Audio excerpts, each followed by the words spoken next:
Hello students, you are welcome to LODS lecture series. I will be taking you through a quick talk on ACT 316 Managerial Economics. This video is for study session 2, Theory of Demand. Do enjoy your learning as you follow me in this video. Introduction. Demand theory is one of the macroeconomic tools used in dealing with some of internal issues. The analysis of market demand for a business firm product plays an important role in business decision making. And for a firm to succeed in its operations, it must plan for future production, the inventory of raw materials, advertisement, and sales outlets. In this study session, you will be introduced to the concept and definition of demand. You will also know about the law of demand and its basic assumptions. At the end of this study session, you should be able to define the concept of demand, explain the law of demand, identify the basic assumption of law of demand, and explain exceptional demand curve. Definition of demand. In economics, demand refers to the quantity of commodity that the consumer is willing and able to buy at a particular price at a time. Before demand can be regarded as effective demand, it must be associated with three major things, which are 1. Desire for a commodity, 2. Sufficient money to buy the commodity, 3. Willingness to buy the commodity. All the 3 points that I've just mentioned supported the fact that a want or a desire does not develop into a demand unless it is supported by the ability and the willingness to acquire it. For instance, a person may desire to own a mobile phone, but unless he has the required amount of money with him and the willingness to spend that amount on the purchase of a mobile phone, his desire shall not become a demand. The term demand has no meaning unless it is related to price. Law of demand.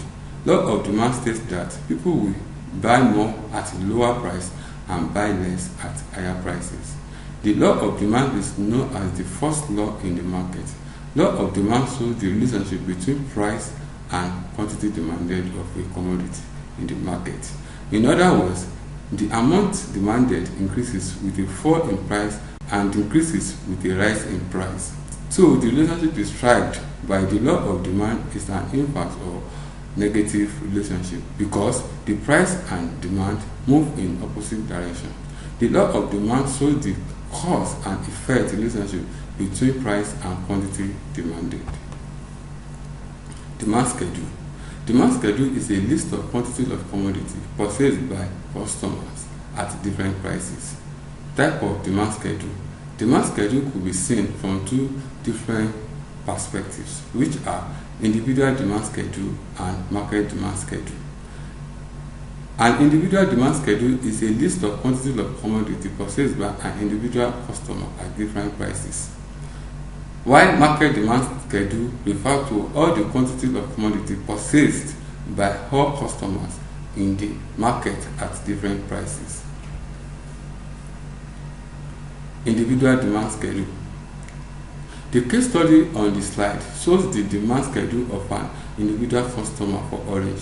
From the case study, when the price falls from 14 naira to 18 naira, the quantity demanded increases from 2 to 4 in the same way as price for quantity demanded increases. Demand curve. On the basis of the demand schedule that was shown in the previous slide, we can draw the demand curve as the one you are seeing on the slide. A demand curve is a graphical representation that abides by the law of demand. It shows how the quantity demanded of some product during a specific period of time will change as the price of that product changes, putting all other determinants of the quantity demanded constant. Price is measured on the vertical axis and while quantity demanded on the horizontal axis. The demand curve, which is DD, shows the inverse relationship between price and demand of orange. The demand curve is always sloped downward from left to right because of the inverse relationship that exists between price and quantity demanded. Market demand schedule. Market demand schedule refers to all the quantities of commodity purchased by all consumers in the market at different prices. It is the total demand for commodity by all the consumers. It is the aggregate quantity demanded for a commodity by all the consumers in a market. A typical market demand schedule is demonstrated on the slide. To derive market demand curve is a simple process. For instance, let's assume that there are 4 customers in the market demanding yam. When the price of 1 unit of yam is 12 naira, consumer B buys 1 unit of yam and D buys 3 units of yam. When price falls to 10 naira, consumer A buys 1 unit and B buys 2 units and D buys 4 units of yam. When price falls to 8 naira, consumer A buys 2 units of yams, consumer B buys 3 units of yam, consumer C buys 1 unit of yam, and consumer D buys 5 units of yams. When the price falls to 6 naira, consumer A buys 3 units of yam, consumer B buys 4 units of yam, consumer C buys 2 units of yam, consumer D buys 6 units of yam, and so on. By adding up the quantity demanded by all the 4 consumers at various prices, you get the total market demand, which can be used to draw market demand curve. So, last column of the market demand schedule on the slide gives the total demand for yams at different prices. Assumptions of law of demand. Law of demand is based on certain basic assumptions, which include the following. 1. There is no change in consumer taste and preferences. 2. Income should remain constant. 3. Prices of other goods should not change. 4. There should be no substitution for the commodity. 5. The demand for the commodity should be continuous. And lastly, people should not expect any change in the price of the commodity. There is no change in consumer taste and preferences. The first assumption is that the taste and preferences of the consumer are the same regardless of the income. Income should remain constant. That is the second assumption. The second assumption is that all consumers have a fixed income and there is no change in income over a period of time. The third assumption is that the price of other related commodities do not change and remain fixed.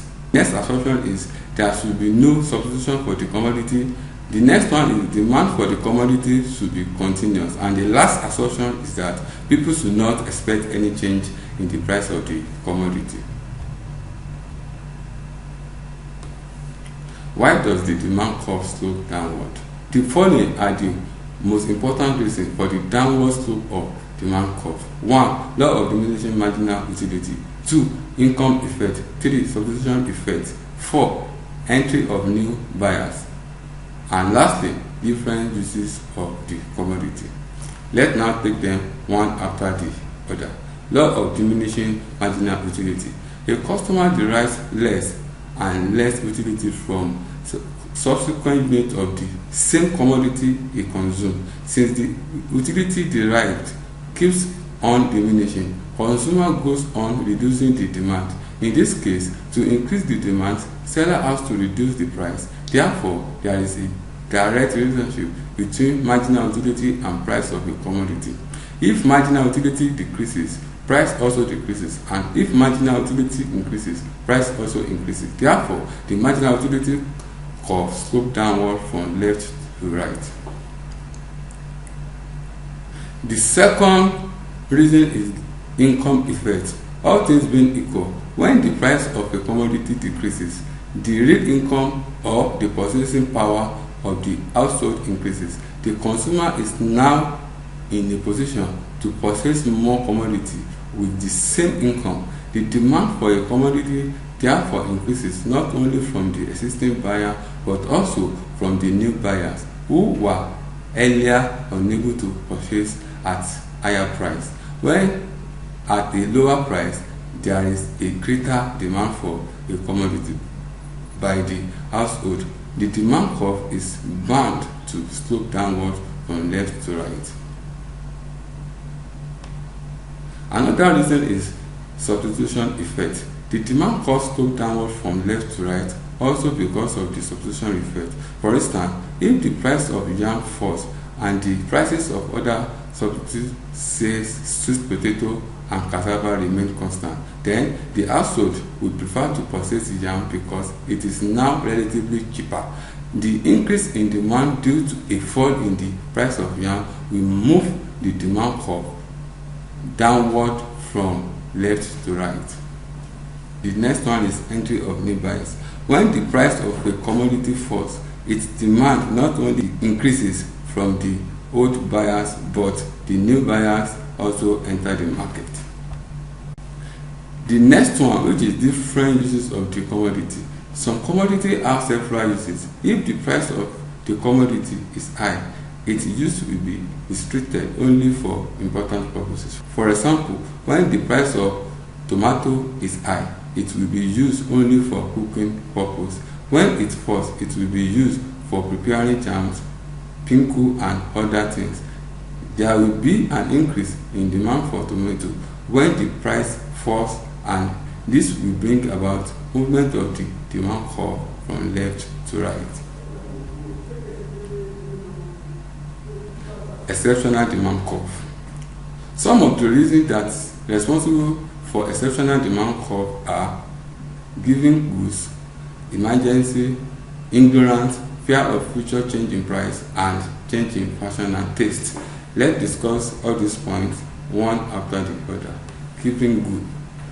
Some special variety of goods are termed as giving goods. Cheaper variety of this category, like garri and rice, fall under this category. Sir Robert Given observed that people used to spend more of their income on inferior goods like garri and rice, and less of their income on, let's say, meat and milk, because garri constitutes their staple food. When the price of garri increase, they will still buy more. So an increase in price of garri compels people to buy more garri, and therefore it results in an increase in the demand for garri. This is against the law of demand. Another one is emergency. Emergency situations like war, famine, industrial strike, crisis, and so on negate the operation of the law of demand. At these times, households behave in an abnormal way. Ignorance of the consumer is another factor that at times induce him to purchase more of the commodity at higher price. This is usually happen when consumer is haunted by the phobia that a high-priced commodity is better in quality than low-priced ones. The next one is fear of future rise in price. When the prices are rising, households tend to buy large quantities of the commodity out of the fear that price may still go up. The last one, which is change in fashion and taste. A change in fashion and taste affects the market for a commodity. When a laptop replaces a desktop computer, no amount of reduction in the price of desktop is sufficient to clear the stocks. Laptop, on the other hand, will have more customers, even though its price may be going up. In this case, the law of demand becomes ineffective. Change in demand and shift in the demand curve. It is important to distinguish between a change in demand and a shift in a demand curve. Change in demand can be defined as the movement along the demand curve that occur due to a change in the price of a commodity, holding other determinants of demand constants. A shift in demand, on the other hand, occur when the demand curve shifts to the right or left due to the change in all the determinants of demand but price. If the customer buy more goods due to change in price but other determinants of demand like taste, preference, income, price of relative commodity, and so on remain unchanged, it is called increase in demand or upward demand curve. On the other hand, if the customer buy fewer goods due to change in other factor except price, it is called downward shift or decrease in demand. We have come to the end of this video. Hope to see you in the next class when we will be discussing the concluding part of demand theory. Thank you for listening.